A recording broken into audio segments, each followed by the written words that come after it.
Alex. Jørgen. Nøglerne. Nej, de er stadig i min lejlighed. Så gameface on, du. Skal på arbejde. Tror du, jeg kunne få en autograf? Eller en selfie? Måske, Johnny? Bare her. Hvad? Ja, selvfølgelig. Ej, fedt.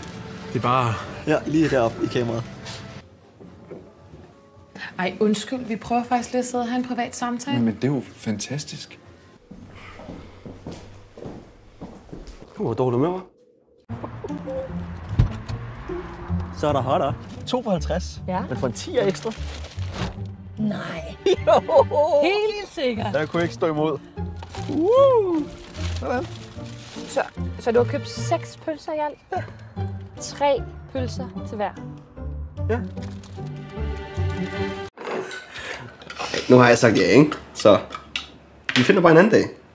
Eller I finder en anden dag. Det er anden gang, du aflyser det her. Ja, skat, dine forældre kan jo ikke forvente, at vi bare rydder hele vores uge. Altså, så må det være ude. Prøv at høre, hvis du ikke gider være sammen med dine forældre, kan du så ikke bare sige det? Det er ikke det, jeg siger. Det er fint.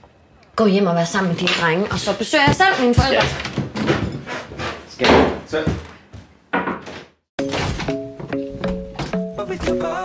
Ej, det sidder fast. Tema om sex kommer snart på DR3. Det er meget godt. Jeg fik den til 2 den her gang, så lidt skuffende. Vi skal bare have bundet dig fast, og så kan vi begynde det rigtig sjove, ikke? Lidt en anden fest, end jeg havde forventet. Ja. Du må ikke gøre modstand, mens jeg binder dig fast, hva'? Okay, Elena, hvordan har du lige tænkt dig, at jeg ikke skal... Spiller du selv? Nej, det gør jeg ikke. Okay, jeg vil rigtig gerne betale for den, hvis det er det. Nej. 2.000 kroner. Jamen, nej. Michael, Fuck, hvor var det fedt. Hvad fanden har du gang i? Hvorfor sker jeg sådan her kun, når jeg er sammen med dig?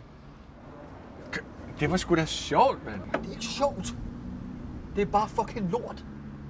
Jeg gider ikke at tæv på din bekostning. Det fik du jo heller ikke, kan man sige. Okay, kan du ikke bare køre videre, så vi kan det her overstået? Okay, bare rolig. Jeg skal bare lige falde lidt ned. Sådan. Jeg er ikke vred på dig, Michael. Det er det, du skal forstå. Jeg har ikke behov for, at du er den her rock and roll superfar. Jeg har bare behov for, at du er der. Og du er bare en helt almindelig far.